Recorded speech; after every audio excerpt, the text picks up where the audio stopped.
జయ హో పత్రిజీ. మరి మనం డిఎన్ఏ యాక్టివేషన్ గురించి, అద్భుత సృష్టి గురించి తెలుసుకుంటూ ఉన్నాం. డిఎన్ఏ యాక్టివేషన్కి అడ్డుపడే అంశాల గురించి తెలుసుకుందాం. 1 కర్మ సిద్ధాంతం, 2 డెత్ సీల్స్, జే సీల్స్ అంటారు, 3 ఇంప్లాంట్స్, 4 చక్రా సీల్స్. 1 కర్మ సిద్ధాంతం, 2 డెత్ సీల్స్, జే సీల్స్ అంటారు, 3 ఇంప్లాంట్స్, 4 చక్రా సీల్స్. కర్మ సిద్ధాంతం గురించి.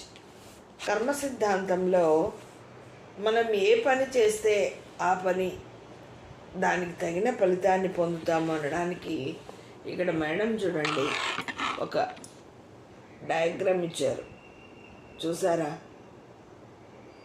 ఆ కర్మని మనం ఎలా చెత్తలాగా ఈ ఇంటి నుంచి ఆ ఇంటికి, ఆ ఇంటి నుంచి ఆ గోడవతలకి, ఆ గోడవతలకి ఎలా వేస్తున్నాము చూసారా?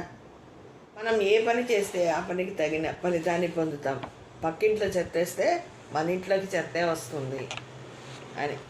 ఆత్మ తన అనుభవాల కోసం కర్మలను చేస్తుంది. అనుభవ సారం నుంచి కర్మ ఫలితాలను ఎంచుకుంటుంది.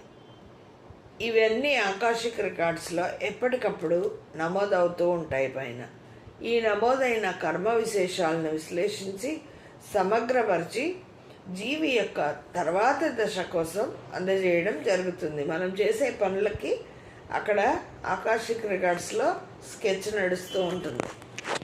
ఈ వర్క్ కొరకు కర్మదేవతలు అనేవారు పనిచేస్తూ ఉంటారు.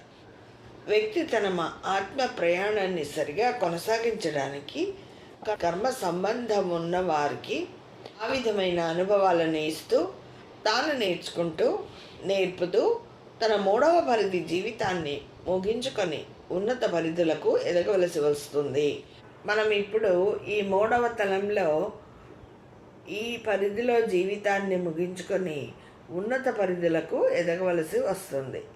ఈ వర్క్ కొరకు కర్మదేవతలు పనిచేస్తున్నారు. కర్మ సిద్ధాంతం ప్రకారం నీవు ఏ విత్తనాన్ని నాటితే అదే పంటను పొందుతావు.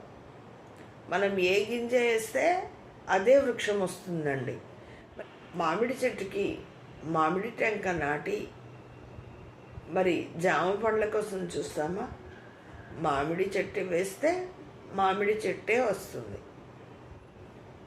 మర్రి వృక్షం బీజం వేస్తే మర్రి చెట్టే వస్తుంది. ఉదాహరణకి మనం ఆనందంగా ఆరోగ్యంగా ఉండాలి అంటే అటువంటి ఫలితాలను ఇతరులకు ఇవ్వ